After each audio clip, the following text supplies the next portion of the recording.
Well, it's Wednesday. It's Wednesday, hump day. Yeah, man. So Shan was on stage and he was doing his thing. Oh, we in the building. That's right. I forgot. It's Wednesday. We in the building. Down in Sports Talk, you already know what it is. It's hump day vibes. We're in the building. Myself, RM Desk. Get at me on Twitter at RM Desk. And then I got my code D in the building. Absolutely holding me down. YADABEAR's in the house. We was backstage in the green room, the literal green room, chopping it up, talking about some things. What we want to talk about on the show tonight. It's a lot to talk about. We're definitely gonna get into this fight week, y'all. Terrence Crawford, Errol Spence Jr. unifying those belts, right? Finally. Training camp, NFL popping. You know what I mean? We're about a week away from the trade deadline in Major League Baseball. And a lot of stuff is just going on. But I want to set the show off first with a moment of silence, man, because, we respect people, man, that do their thing, for hip-hop and just for life in general. Yada could get, a little bit more into it because she's close to that situation. Gilly the Kid from Philadelphia lost his son, tragically, and we just kind of want to give some respect to that. Yada, you want to speak to that, or before we give a moment of silence? Yeah, let's give a moment of silence. All right, cool.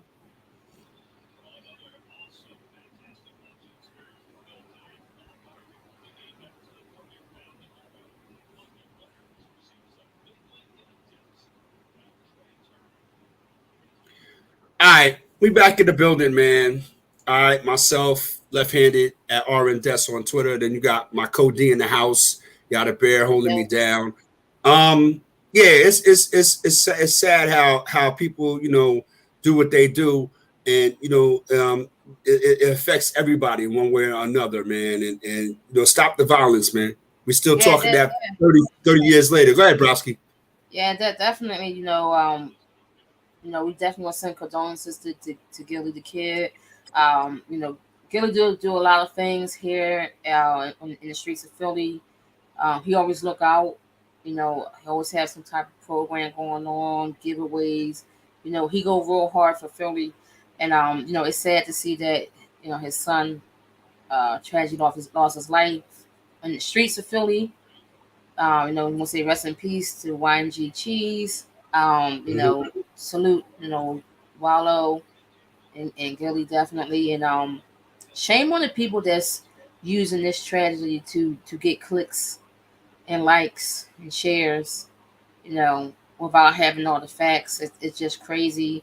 Sometimes we gotta be humans first. It doesn't matter if you have any type of beef with the guy, but it's like, for someone who just lost someone in their life, and then we go on here and just say some crazy stuff online, and then people sitting here commenting, liking it, sharing it, laughing about it. It's just crazy. We gotta be humans first, and it's just a bad look. It's not a good look. But definitely rest in peace, Cheese. No doubt. So we in the building. We making it do what it do over here, man. Down in Sports Talk, man. We were supposed to be on last night, but one of our people in the building had a business appointment at the bank, specifically Citizens Bank Park, to watch her beloved Philadelphia Phillies in action against the Baltimore Orioles. And we wanted to get a little update, a little report, a little on how it went. How was the game? What was the atmosphere like? What's the vibes like? Man, the atmosphere at Citizens Bank Park is always electric down there. We go hard body for our squad. The game was a great crowd, real mixed crowd too. A lot of Oriole fans are there. A lot of people in Baltimore with their colors on. And it wasn't how the people used Jimmy view us as being hateful or obnoxious or ignoring fans. How certain ex players who got carted off the field had said recently You know, sometimes karma come back at you hard. You know, Hmm. we never wish harm to any of our former players, but it seemed like one in particular had a lot to say, and then the next day he's getting carted off the field. But you know, that wasn't in my hands. That was in Jeebus' hands. You know, the football gods. But it was great. You know, everybody had good vibes. It was a really good game. We had a former Philly, Kyle Gibson, going against his former team. He was out there throwing like Cole Hamilton for the first like few Uh-oh. minutes. You know, we couldn't get a hit. Um, it was really good to see the struggles live with Kyle Schwarber and Trey Turner. And I tell you one thing, the Hmm. fans let Trey have it every at bat, every strikeout he had, every dribble, soft ground ball that he hit out there. The fans was ripping Trey, and all that he could do is just take it because he's been showing us this the whole season, and particularly these last couple series since we came back from the All-Star break has just been he's just been terrible. He's been awful to watch, and as a result of that, he's not even in the lineup tonight. You know, and the guy that replaced him hit a home run. You Hmm. know, we getting production from the shortstop um, position at the bat, and same with Kyle. Kyle Schwarber went up there. He struck out like 3 times. He went 0 for 4. Trey Turner went 0 for 4. So I mean, the fans was really giving it to him, and it was great to see Bryce Harper be there live. They get one of Bryce Harper's home runs, you know, right on cue. The place exploded when that. Soon as you heard the sound of the bat, you instantly knew that ball was out of there. Citizen Bank Park is, I'll say, very hitter friendly, and Hmm. soon I'm telling you, as soon as you heard the sound, you knew that ball was out of there, and it came right on cue at right time. Because what was crazy after the game, we was able to listen to the Baltimore broadcast, and Right. their announcer was talking trash about Bryce. You know, saying he don't have the pop anymore. You know, he's hitting a lot of droopers, and that undercut swing ain't carrying the ball like it did. And then as soon as they said that following pitch, their ball was out of there. So it was like it was funny just to hear it from their point of view. And then to see the game, you know, we go down to our last 3 outs. The last out in the ninth, game tied. Alec Bourne comes up and hit their walk off single. It was amazing. Like the place exploded. It was great because it was a grind of a game, man. Taiwan, you know, he was a starting pitcher. In the beginning, he didn't have his stuff. He didn't have his stuff Hmm. out there, but he kind of settled down. And before he got taken out, you know, he got back in the game and he had the game under control. But he threw about 90 something pitches by the fifth. Right. So it's like, yo, you gotta come out. But all in all, it was a great game. Um, got me looking forward to my next game. It's always a good time at the park. It's always great to So get. what? So what? You want to know this season? I'm one to know. I'm one to know so far. So I feel like I gotta go to another one, maybe like a little, maybe in August. You know, get, Okay, that's what's getting up. closer, getting closer and closer to that wild card berth. You know, give them some Hmm. motivation. Let me find But out. Let me find out. Yada Bear is the good luck charm for the Phillies right now. You know what I mean? listen, it's always great to go to a game. I always say baseball games is one of my favorite places like to Hmm. go because you just sit back. Oh, so that reminds me. Okay, that now we might end up going overtime tonight because now you just brought up something. Uh Yada Bear was out here protesting like, man, listen, I don't got 4 hours to sit. I got things to Exactly. do. Exactly. I That's got right. I places to didn't. be, son. Listen, the game started at 6:40. We was walking out of there by like 9:20ish, maybe. Okay. Maybe a Okay. little less, maybe like 9:15ish. Mm-hmm. Okay. So it wasn't an all day affair, which I love. As Mm-hmm. the game is going, sitting there and we just looking like, oh, it's the bottom of the sixth. Oh, Right. it's Right. the Right. It seventh fly by, inning. right? Like being there, it goes Mm-hmm. fast, and even Right. faster now with the pitch clock. Mm-hmm. So it was really interesting to see, even though in between innings, they do the little thing there, everything is moving fast, Right. stuff with the fanatic and just Mm-hmm. any other like promotion that they're doing there. It's so fast. The ground crew came out, you know, working on the field because we had a lot of Right. rain yesterday because we wasn't even sure we were Mm-hmm. gaming. But around like 5:30ish, the rain stopped, the sun came out, and it was like business as usual down there. And Okay. it didn't like leaving the game. You didn't feel like you Yep. was there forever, and that's Right. what I like. Right. So, yes, I would suggest everybody go to a baseball game. You've never been to a baseball game before, and you enjoy baseball, even as a casual fan. It's a different experience when you actually at the game. It's amazing. But yeah, that's how it was. And today we're up 6-4, top of the Look at ninth. this. We Look at got this. we got Gregory Soto on the mound, trying to get him, trying to. I mean, look, pop up, 2 outs, one more out away, and what I tell you, we are trying to help my Look brother at from this. from up north.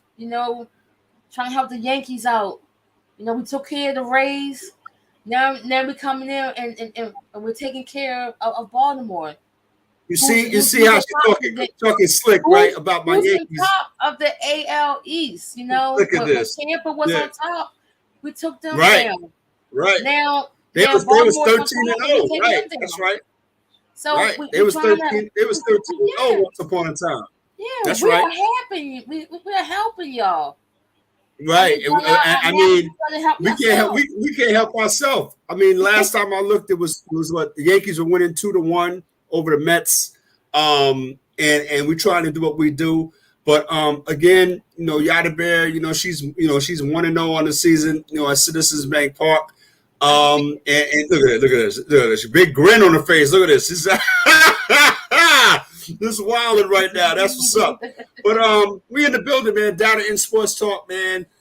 Smash that like and subscribe button, man. We in the building. We do what we do. It's Hump Day vibes because we missed Tuesday, but we'll definitely be back in the building with a big show next Tuesday, right? Yeah. Because we'll do our Terrence Crawford and ERROL Spence Jr. Post-fight analysis and all that good stuff. And speaking Yes. of, it's fight week. You already know the vibes. It's fight week. Terrence Crawford, ERROL Spence Jr. unifying that welterweight thing. Now it's time to stand on your square and pick who you got and do what you do. Hit us in the Facebook group Down and In Sports Talk. Let us know on Twitter who you got, who you like, and why.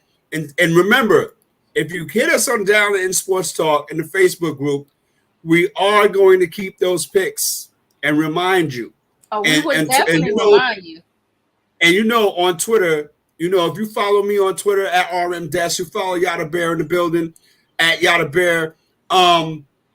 We don't play. I don't play. I don't give a damn. If you talk greasy and you was wrong, like some people who I won't even mention, yeah, we're gonna let you know. You know what I'm saying? If I'm wrong, I'm wrong, but I stand on my square. That's the thing right there. You know what I mean? So let's get to it, Browski. Who you got?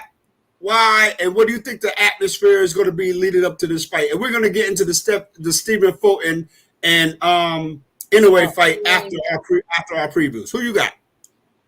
Well, I thought about this. We had a while to think about this and going back and forth.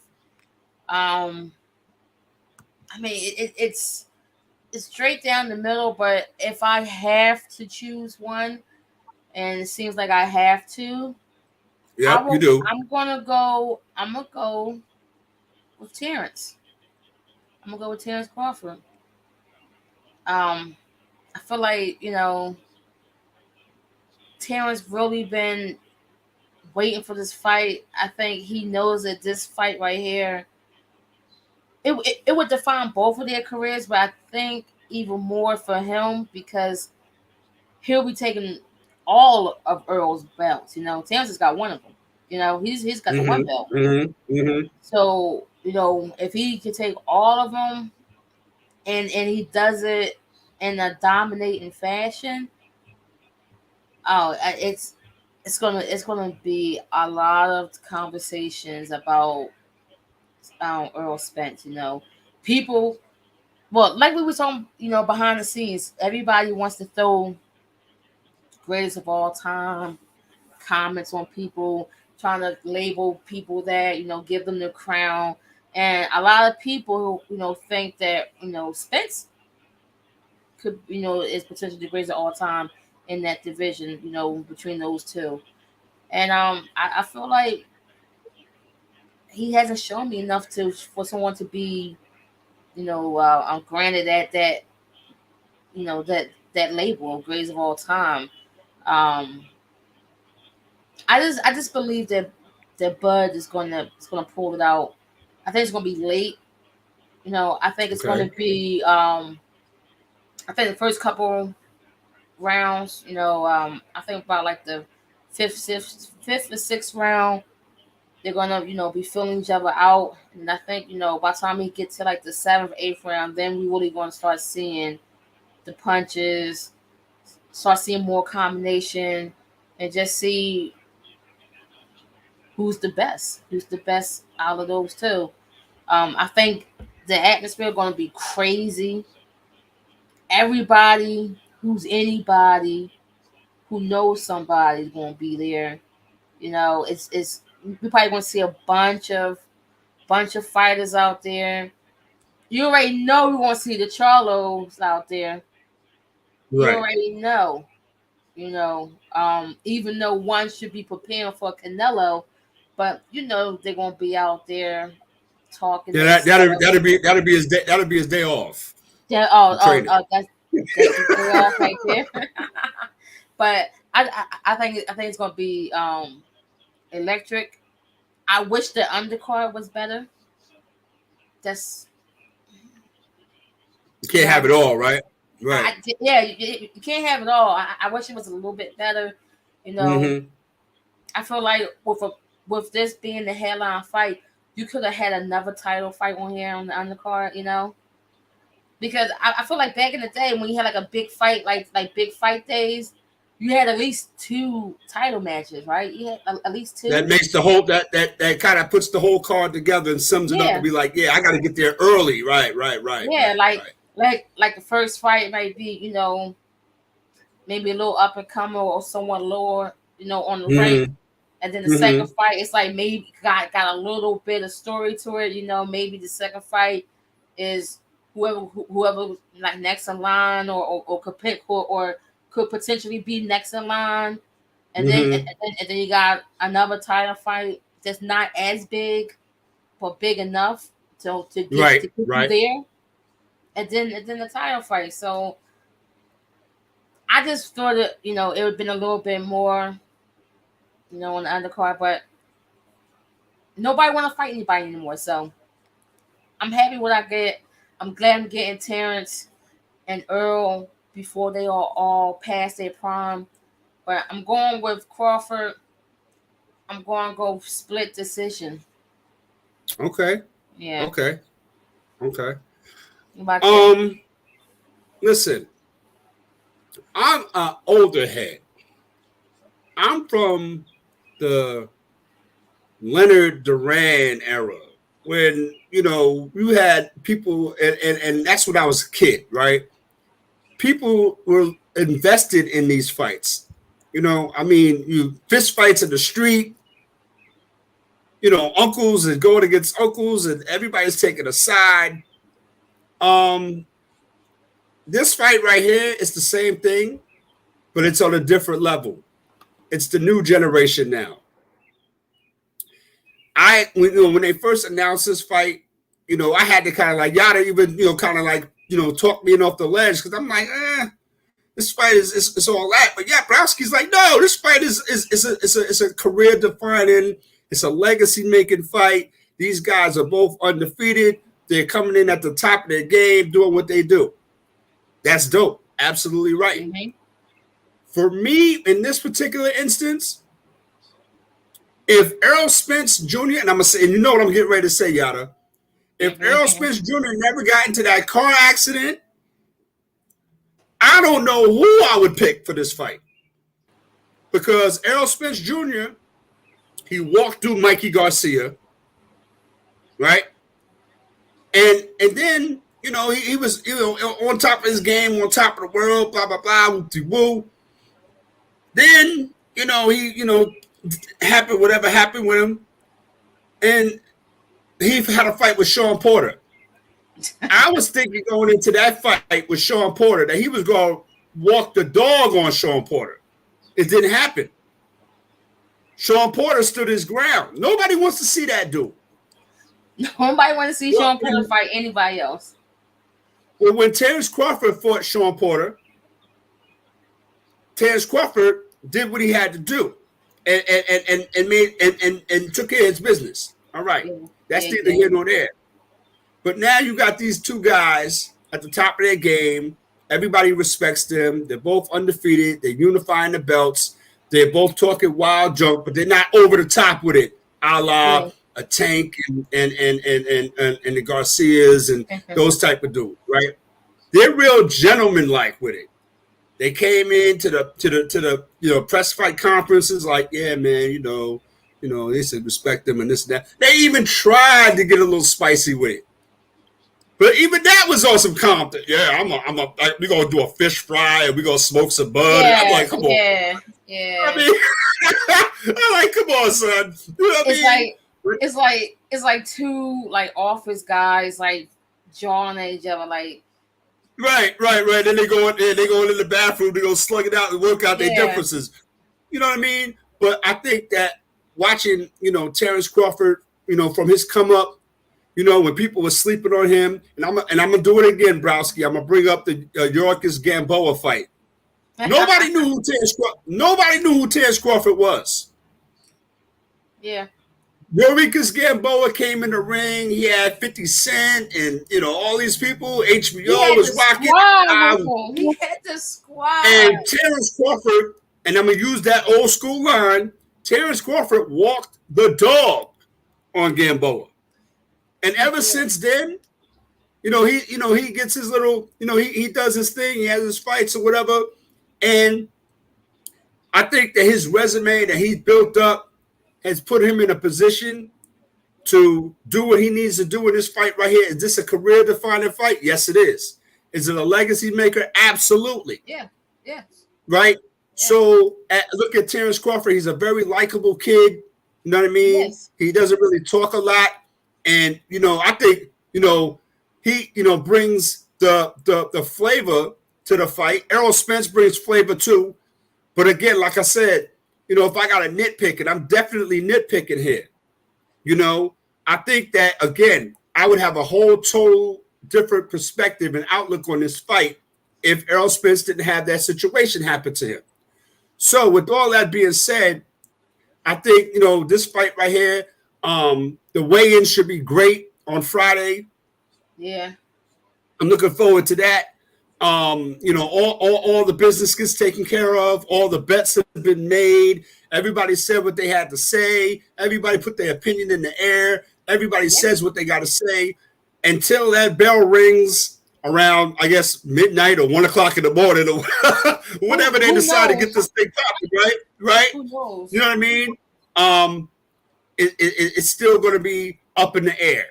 But for me, if I have to pick, and that's what I'm getting ready to do right now, I think Terence Crawford is going to continue to do what he does, even though he's the smaller guy in stature and size or whatever.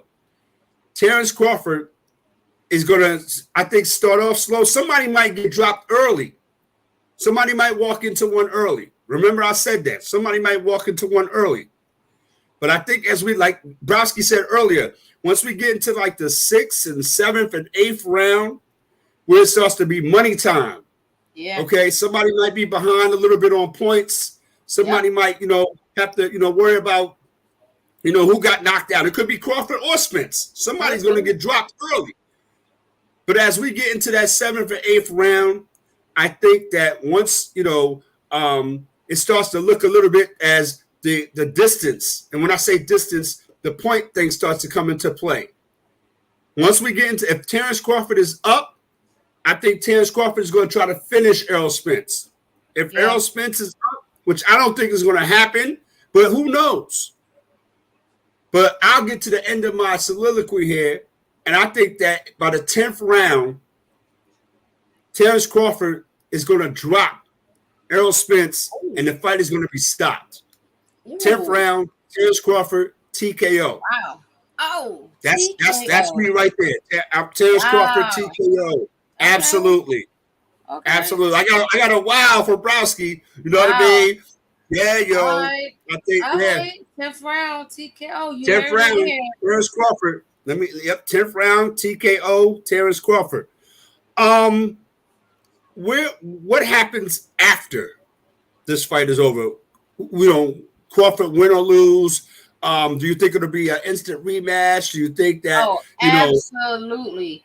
This right here, this is what we're going to get 3 fights out of this.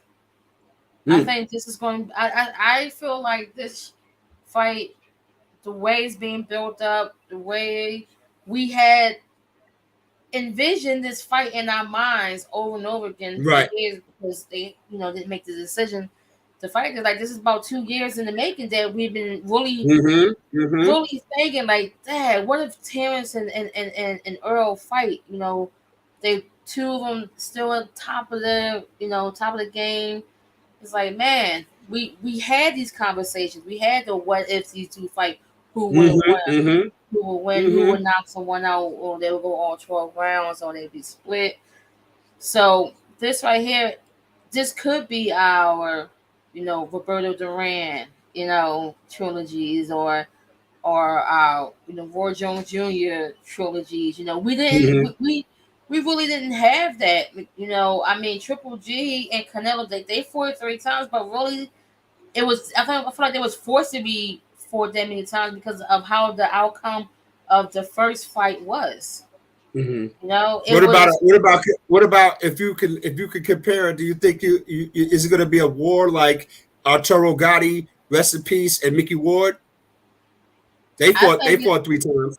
Yeah, I think it's going to be a war because they're even. You can say evenly matched. It's just, man. Yeah, I believe we can get 3 fights out of it. I think we get 3 quality fights because of the age, barring any type of injury outside of the ring.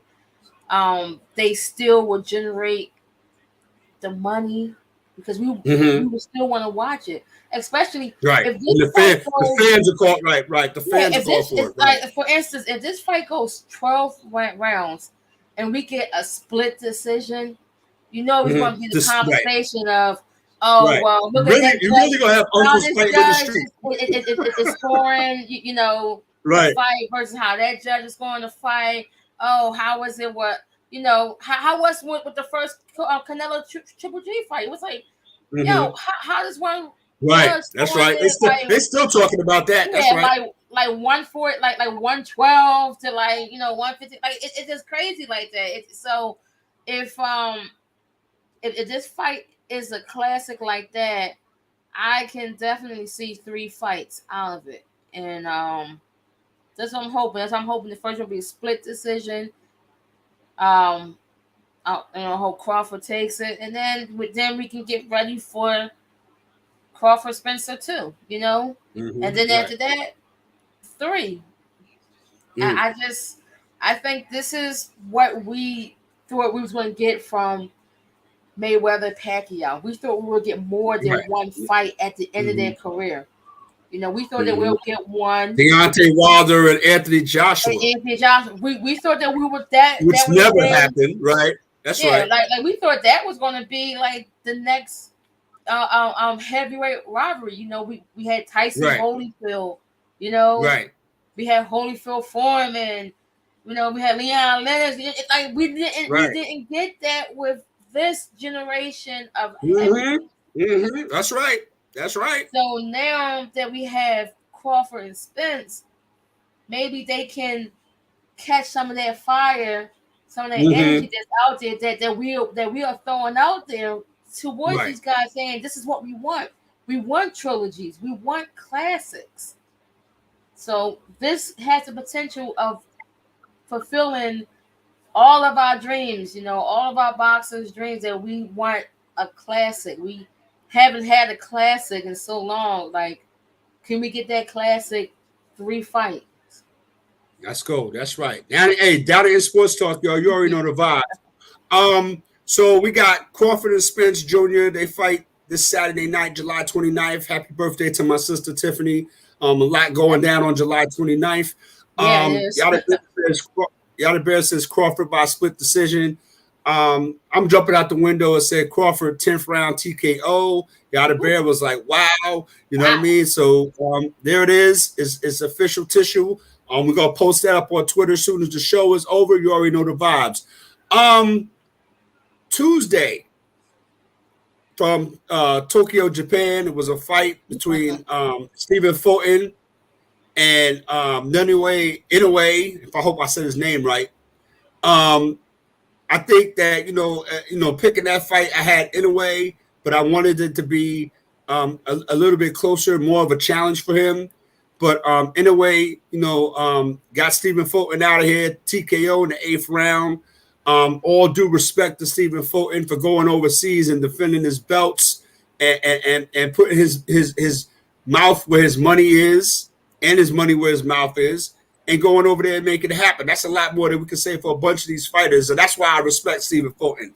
You know what I mean? That's Yada's homie out of Philly. You know what I mean? Yeah. What was your thoughts in regards to watching that fight, and what do you think now is going to be next for Stephen Fulton or Inoue? Well, watching the fight, it was like, damn, this guy anyway is really good. He's really good. Like I told you behind the scenes, like this guy had speed, precision punching with the power behind it. Because what we see nowadays with a lot of these boxers, they don't have all three. You know, they had the speed and the precision, but no power behind the punch. Mm-hmm. You know, they got the power, but they super No speed. slow, Right. Slow and mo. precision is not there. You know, they throw it Right. all wild and whatnot. You know, but watching this, it was just like, wow. It was like, yo, this guy is like, this guy is good. And like I said, extreme. You know, huge shout out to Stephen Fulton. He went over there and he did his thing. You know, Mm-hmm. but anyway, it was just I'm not I want to say miles ahead. I would say he was a couple feet ahead. You know, it's kind of it was like he really studied Steven. It was like he kind of Right. knew where Steven was going to go Mm-hmm. and was able to counter it like super fast, or able to just step out the way, or just simply put the guard up and just absorb the punch and then tag him up. Because Y'all that been 8th crazy. round, I mean, Yeah, yo. not even the 8th, like even like in the 7th round, you Mm-hmm. started to see, You can see it coming. tell. It was like, oh, Steven's gonna go down soon. I was like, anyway, Right. he's really feeling it.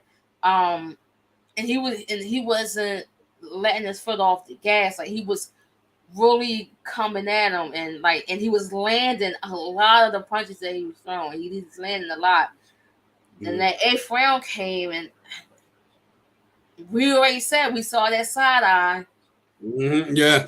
We saw the side eye to the corner that Steven looked, and it was like, this not going in well. We about to go back home empty-handed, and anyway, took care of business.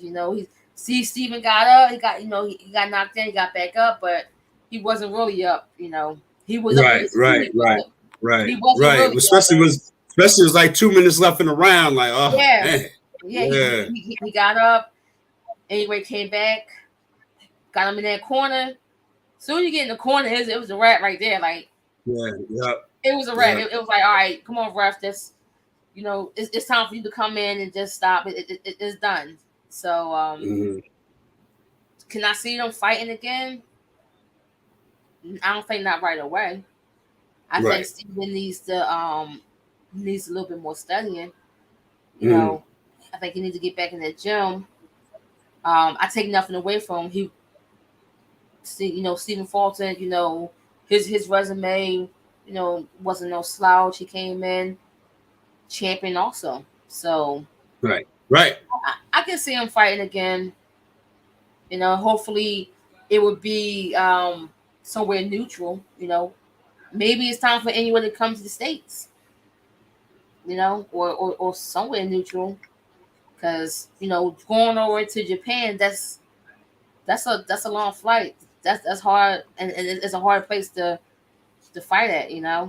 Right. So maybe a neutral spot, maybe in the States. Who knows? But shout out to anyway. People got him.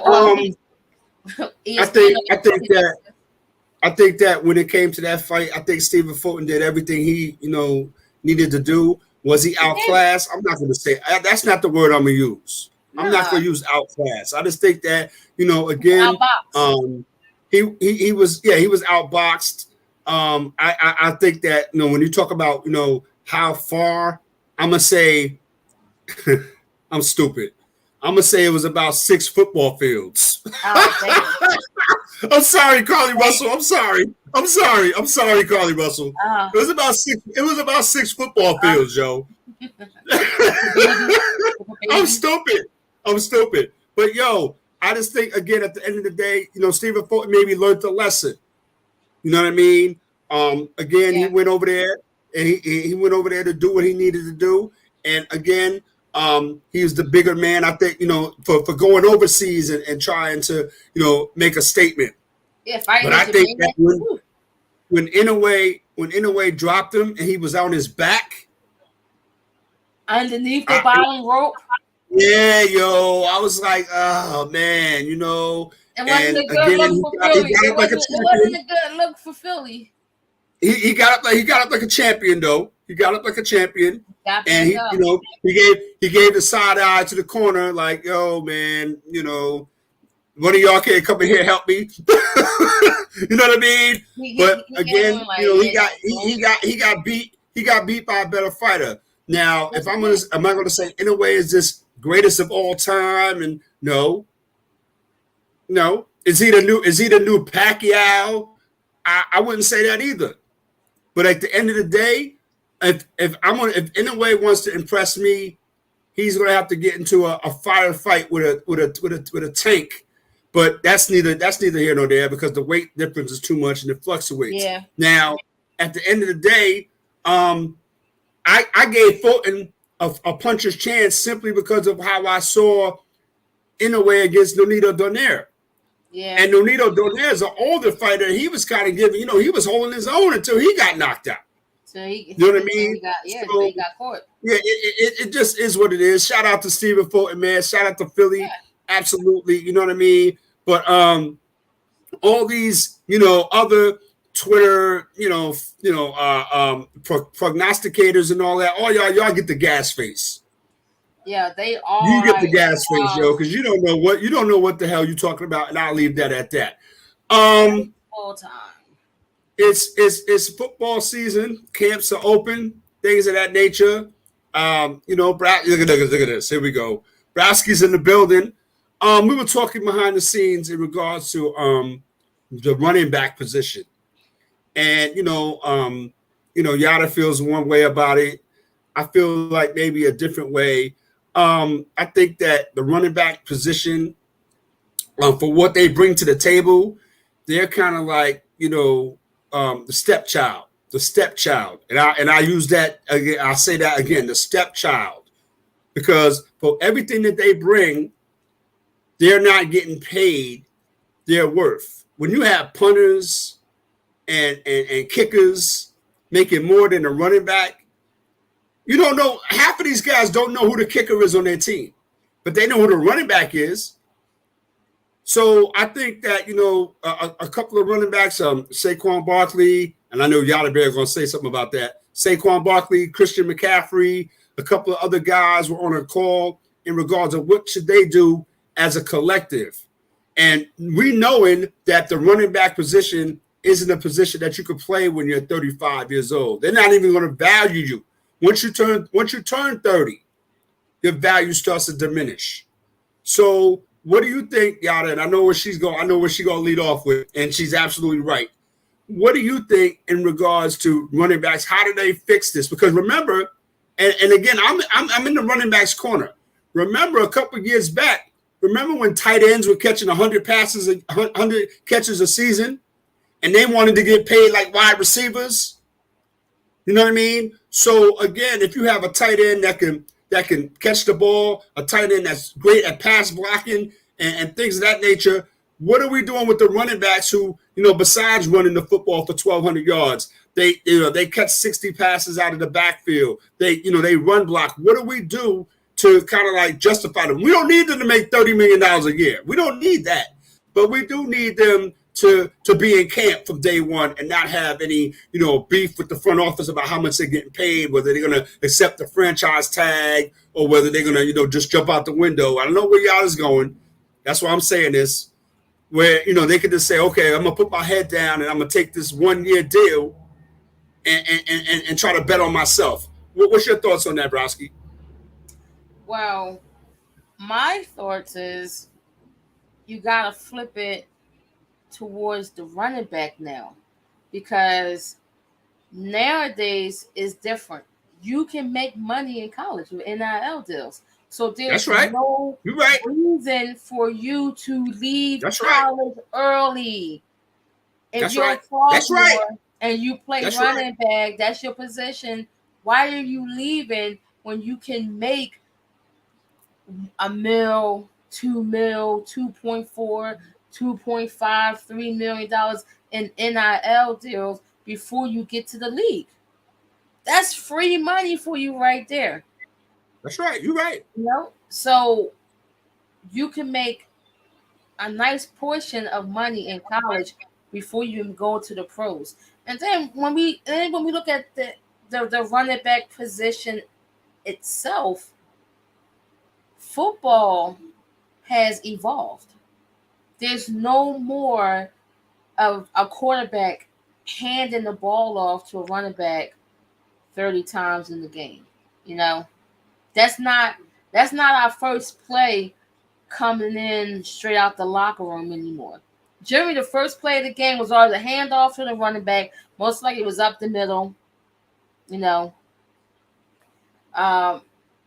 out in an I formation or a split back, and the first play of the game, running back straight up the gut. He didn't even care if we get a yard.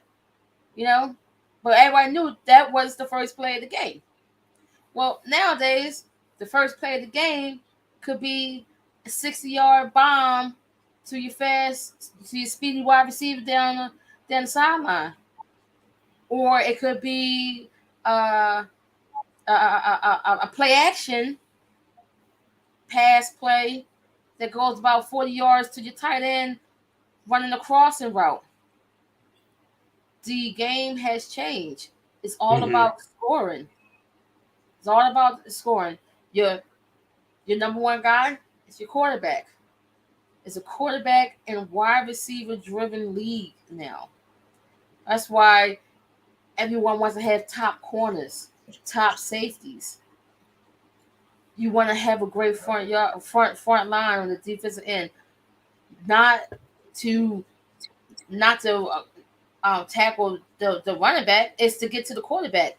Why all these teams spend so much money on our offensive line to protect the quarterback? It's nothing. Nobody don't talk about run protections or running scheme. We're talking about pass protection, Right. all the time.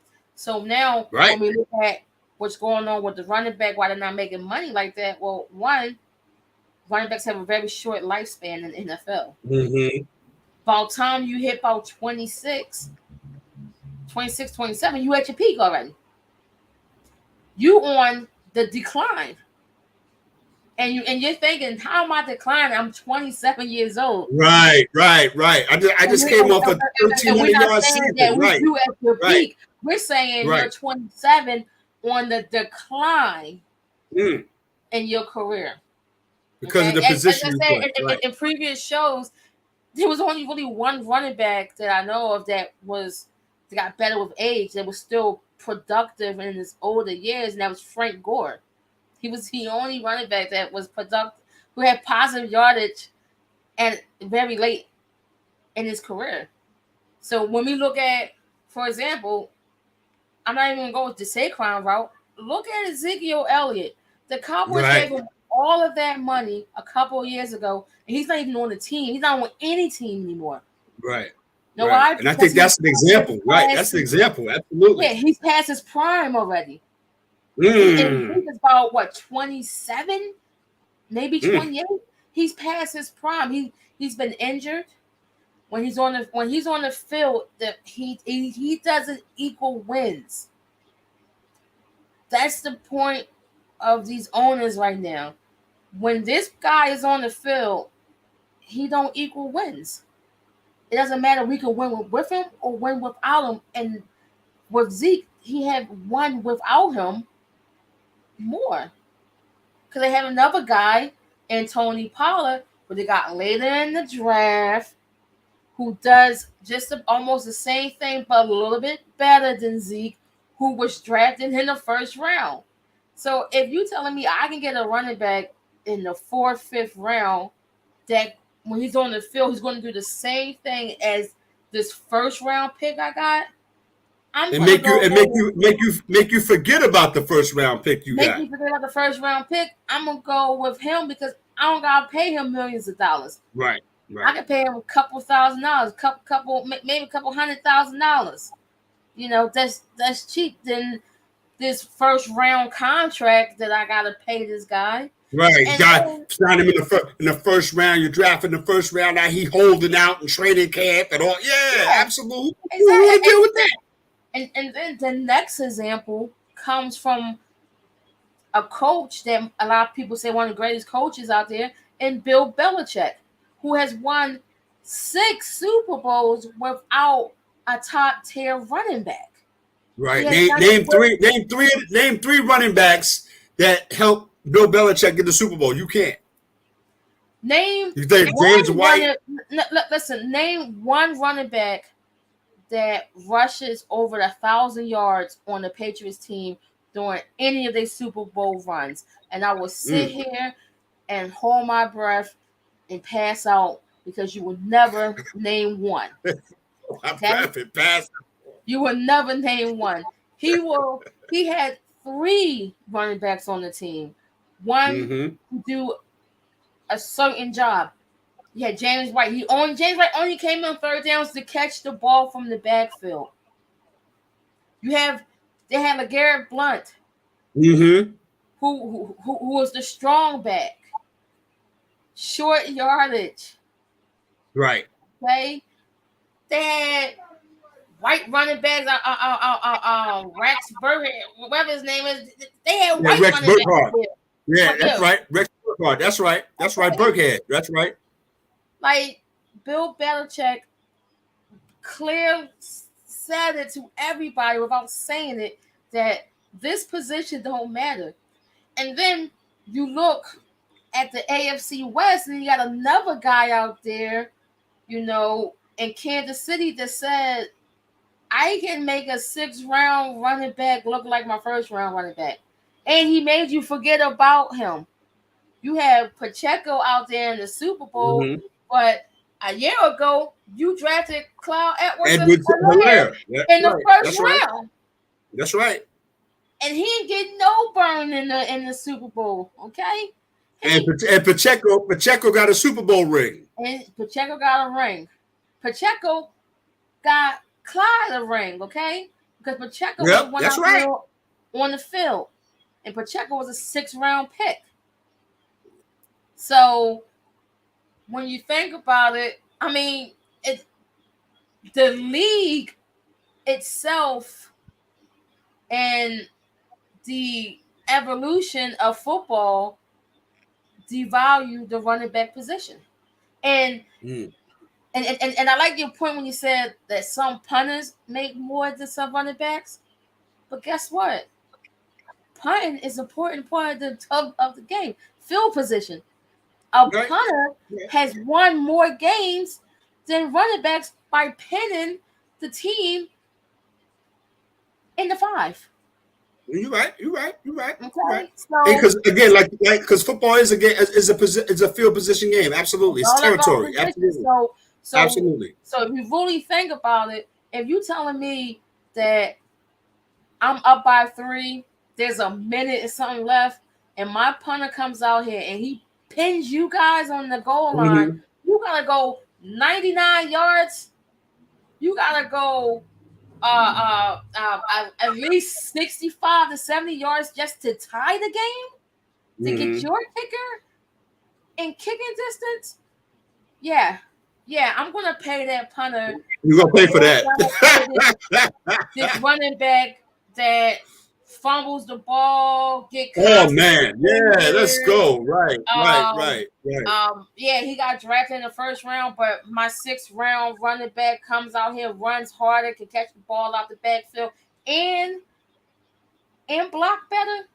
Oh, well, yeah. I got 3 other running backs that's in on the practice squad that I can call up that can do just about the same thing he does for way cheaper. Here's an example. The Eagles just let Miles Sanders go. Miles Sanders went to Carolina, got a nice little contract. He's making about 5 something, like $5.2 million a year. Well, we got 4 running backs on our squad that's making the same amount of money. That's going to give us probably. And let me ask you this: are you going to miss Miles Sanders? No, not at all. I'm not even going to know that Miles Sanders not even on our team anymore. No. Okay, you got Swift, Gainwell, Penny, Boston Scott, and not for nothing, Jalen Hurts. And Jalen Hurts.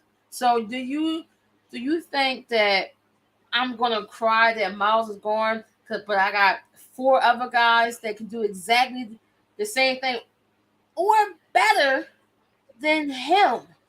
No, I'm gonna go with that scheme because now I can allocate that money to positions that matters, like my offensive line. Right. Like my That's right. It makes Howie's job a little bit easier. Yes, and now we want to talk about Saquon, who was on this Zoom conference call with all of his fellow running backs to hang up their phone and then to pick up the other phone and agree to go back to the Giants for a 1-year deal, $11 million.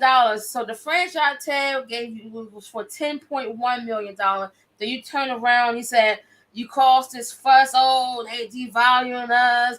I will sit out the whole year. That's not enough money for what I do. And don't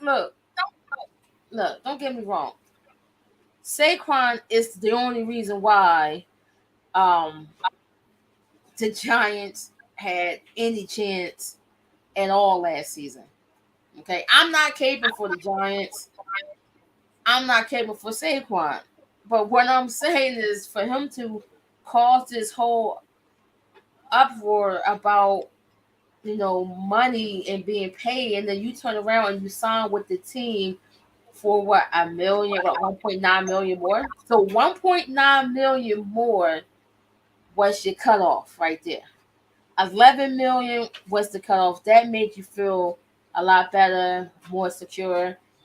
I mean, yeah, you'll say, okay, well, next season he can just go get his money. But how do you know if he has next season? because again, Saquon, he's always hurt. He just came back from being hurt. The season ago, that was his first time he played like the whole season, just about. He hasn't been available, and people know how I roll with football.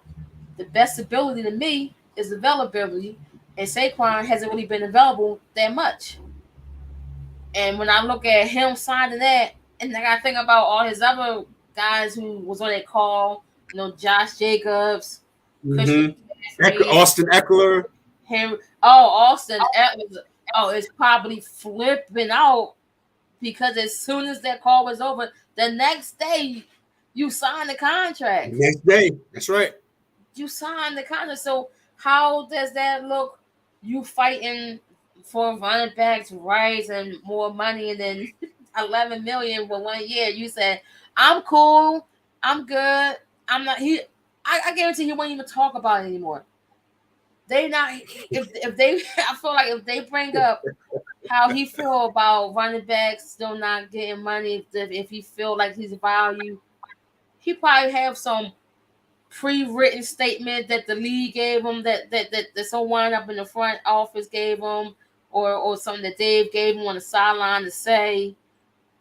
It's mind blowing, and it's like, if you want to let me just say this, like it's like if you want to stand up for something like that you feel is being wrong, stand up, stand 10 toes down. This right here makes me look at you as a fraud. And I'll leave it right there. Listen, y'all, that was some early smoke that YADABEAR put out there, you know what I mean, for the Giants, you know what I mean? But again, I look at it like, all those running backs were on an island. And they were talking about the, not being treated fairly, and they were all on an island. Saquon Barkley went and jumped on the speedboat and left the island. Well, and again, at the end of the day, of Giants players in boats. I mean, again, as far as the Giants are concerned, they turned around after they signed. They got Saquon to agree. Then they turned around and they threw a crazy bag at the offensive lineman. Exactly. Right. You know what I mean? Somebody who has to block for Saquon. Somebody who has to block for Daniel Jones, who they gave crazy money to earlier this year. Yeah. You know what I mean? So I think that when you talk about, Saquon, I think that, he made a decision where, okay, am I going to, I'm not messing with the franchise tag, which is $10.1 million. But, okay, they're going to throw $11 million, which is what they could do anyway for 1 year at $11 million. So it was a $900,000 difference between being tagged and having them control you, or signing for that, that 11 mil, and then having your own situation in your control of your situation in your hands. So he bet on himself. Who knows what's going to happen, this season and things of that nature. But again, real quick, we're about to get up out of here. YADABEAR's in the building. She always hold me down, but I see that the talk is getting real spicy in regards to the football thing. So football season must be right around the corner. You know what I mean? And YADABEAR's talking early. I remember earlier this year, you had, Jalen Hurts signed for a big giant bag where YADABEAR was, got a quarterback locked down. She was smiling and all that good stuff. Then you turn around and have Lamar Jackson knock Jalen Hurts out the box. Yeah. Now here comes Justin Herbert and knocks Lamar Jackson out the box. And on the other side of that, you just had Aaron Rodgers take a $35 million pay cut. Yeah. To make sure that, and to me, I don't mess with Aaron Rodgers like that, because it's the other stuff with Aaron Rodgers. We haven't said that in a long time, the other stuff. It's the other stuff with Aaron Rodgers. But I got to respect him, because he really feels like there's a chance to make some things happen. It's not about the bread. Yeah. Now, as we speak right now, we're not sure if he's, put pen to paper yet. You know what I mean? But at the end of the day, if he's taking the $35 million pay cut to make sure that his team has enough money that they can go out and make the team better, what can you say to that? So, there's a couple of other quarterbacks that, are getting ready to, make their thing happen and do some renegotiation and getting some extensions and stuff. Like, where does this thing end? I mean, everybody wants to get more than the next guy. Jalen Hurts came in there and knocked it out the box. Then Lamar Jackson, because his thing was drama-filled. And then all of a sudden he came and he knocked this thing out the box. Then here comes Justin Herbert. Now, three top quarterbacks in the NFL. You got Jalen Hurts, no Super Bowl ring, a Super Bowl appearance. You got Lamar Jackson, no Super Bowl ring, no Super Bowl appearance, no real late season significance because he's hurt all the time. Then you got Justin Herbert, who I like Justin Herbert. But at the end of the day, I'm not thinking that Justin Herbert is going to be celebrating the Super Bowl in the 5 years extension that he signed. That's just me. So where are you at, YADABEAR, in regards to these quarterbacks, getting into that proverbial bag? Well, I mean, we already know who started this off. Cleveland Browns, Deshaun Watson. Yeah, and Deshaun Watson, absolutely. 230. Okay. 230. He hasn't played. Guaranteed, Browski. Yep, 230 guaranteed. 230, guaranteed. So, one playoff appearance with the Texans. Mm-hmm. No Super Bowl appearance at all. No MVP. A bunch of other stuff. Right. Suspension, and then $230 million guaranteed. That's where it started from. So then, Jalen, he has 250. Then you turn around. You got Lamar Jackson. Now we got Justin Herbert. And we still got one more of, to sign, and that's Joe Burrow. So that's gonna be that bad's gonna be crazy. Yeah, so you told me Justin Herbert with what, a wild card appearance, a loss on the road when you were up by 20. Egregious loss. Egregious, that's right. We'll use that word. Egregious. I'm with you. Egregious loss on the road in the playoffs. Okay. Terrible, man. Terrible. To Jacksonville, young second-year quarterback, first year, new head coach in the new system, come back.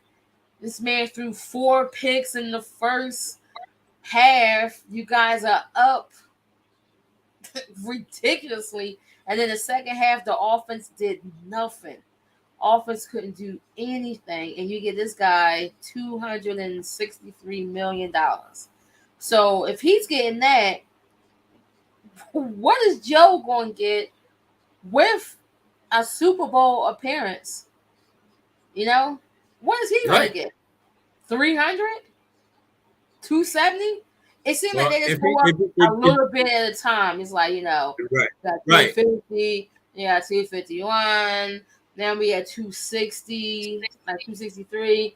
So what Joe going to get? 265, 270, and then, what's going to happen in the next couple of years when you got the Bryce Youngs on? What they get? 300 million? I mean, and then you got a guy, you got the guy in Kansas City with 2 Super Bowl rings. He's gonna be looking like, yeah. You know what I mean? He's gonna be making a phone call to his agent. Right. The agent will be making a phone call to the Chiefs to say we need to negotiate this contract because these guys are behind me. These guys are behind me. They're looking up to me, ring wise, but money wise, I'm looking down at them because they getting 51, 52, 53 million a year. And when he signed his contract, it was like, damn, 10 years, 500 million. But now that 10 years, these guys only signed 5. It's looking like some cheap money, right? That's right. It's real cheap money. These guys signed 5 years. And I'm only, year 2? I'm year 2 in this, Tim. So I got 8 more years and no And money. he got 2 Super Bowl rings. So he's definitely, you know what I mean, And got MVP, a leg to stand on. Absolutely. MVP. So yeah, so the money is crazy. These quarterbacks is getting the bag. Some of them don't even deserve the bag, because if you ask me truthfully, I don't think Justin Herbert deserves no $263 million. Neither do I. Neither The do I. hell is going on there? I don't at all. What has he done to earn that money? He didn't get to a conference championship. He didn't get to the first round. He didn't get out of the. He got the first round. He didn't get to the second round. He didn't get to no championship. He didn't get to no Super Bowl, no MVP, no. He wasn't top passing yards, top touchdowns. He didn't even win his division. He's not even top in his division, and you telling me that he deserves 263? The Chargers are smoking something. Great. Well, they ain't Cali. Well, in Cali, in Cali, you know what I'm saying? They do it big out there. They smoking that burning bush. Whew. Listen, we didn't talk about JAYLEN Brown and his $304 million for 5 years. Listen, you can scrub out Justin Herbert name and then write in JAYLEN Brown name from my previous segment, because what the hell is that? Superman? Right. Then wait a minute. What you gonna give Jason Tatum? What you gonna give Jason Tatum? If you're giving JAYLEN Brown 305, what the hell you giving Jason Tatum? Right. 400 million? 450? 420? Well, how much you giving him? Again, you know, these owners and stuff like that paint themselves into a corner, and again they look at it like, okay, we got the money to pay these guys, so then they paying Brown, they got to pay Tatum. They just acquired Kristaps Porzingis. So I think that, you know, the Boston Celtics got some. Yeah, the Boston Celtics got some things that they got to deal with. Because my thing is, we have seen 3 years in a row from Boston that Brown and Tatum is not enough. We seen what Porzingis is. Right. We saw when he was in New York. We saw when he was in Dallas. We saw when he was in Washington. So you telling me that you figured Tatum, Brown, and Porzingis is enough? It's not enough. It's not enough. Y'all barely had enough to beat us, and we beat ourselves. That's the way y'all. The Sixers beat themselves, but y'all want to give this guy Brown 305. Like, what are you going to give Jason Tatum, who's supposed to be your star? Right. He's supposed to be the franchise. But I would like to hear those conversations. Right. I would like to hear those conversations between Tatum and his agent. Like, word, you know what I mean? But again, it is what it is. We're about to get up out of here, but we would be remiss, man. Down at In Sports Talk, we are in the building every Tuesday night from 8 to 9 p.m. Respect and get well for Bronny James, yo. Yes. Yeah, absolutely. We gotta, send one up for the young homie, Bronny James. Yeah. As much as, we kind of, talk about LeBron and what he's done and what he hasn't done and what he needs to do and stuff like that. He's never really felt and dealt with adversity like this. You know what I mean? I mean, the story about how he came up in the game, that, that's his story. But now he flipped that into, being one of the, our greatest entrepreneurs and philosophers that this game has seen. You know what I mean? Now he's dealing with some adversity. Right. So hopefully that, he's, Bronny's getting his thing together. He's getting healthy. He's going to be right. Basketball's on the back burner right now. Yeah. You know what I mean? Hopefully that, he has to get right and do what he has to do. And us over here down in Sports Talk, we definitely want to, send our respects out to, LeBron James and his family, and hopefully that Bronny James can make a speedy recovery. Not to get back on the court. Not to get back on the court. Just to get back. Right, yeah. Absolutely, just to get back. Yes. So we're in the building, man. Got it in Sports Talk, Facebook, YouTube, StreamYard, myself at RM Des on Twitter, my co-D who always holds me down all the time. YADABEAR's in the house. What you got to say before we get out of here, Yada? I want to say definitely speedy recovery to Bronny James. Shout out to Sharif O'Neal, who had a similar situation. With having heart complication coming out. Checking the trolls out there again, the same things for likes and clicks. Right. But definitely we want to say get well soon. And mad respect to LeBron James, because as much as we criticize him about his play on the court, we can never criticize him as a man and as a father, because he always holds down his family. That's right. He's always there for his kids, and it's nothing, no foolishness out here regarding any type of controversy within his inner circle, with his family and with his children. Especially his two sons. Being young and black men up in Hollywood, privileged, talented. So definitely want to, hold LeBron down and his wife Savannah, and get well soon, Bronny James. Absolutely, man. I couldn't have said that better myself. We are definitely in the building every Tuesday night. We'll be back Tuesday night, August the 1st. Big show. We're going to start our football focus. Because the Hall of Fame game is coming up on August the 3rd. You got the New York Jets and the Cleveland Browns playing in the Hall of Fame game on August the 3rd. I bet it's going to be the most watched Hall of Fame game. Absolutely. So, people won't be anticipating. We're definitely going to be talking about that.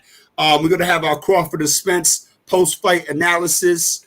And we'll get into a whole bunch of other stuff. So we appreciate everybody that rock out with us. Hit that like and subscribe button down in Sports Talk in the building on YouTube, StreamYard, Facebook. All right. Left-handed at RM Des on Twitter. That's YADABEAR over there. Don't go nowhere. We're about to be out, and we'll talk to y'all next week, August the 1st.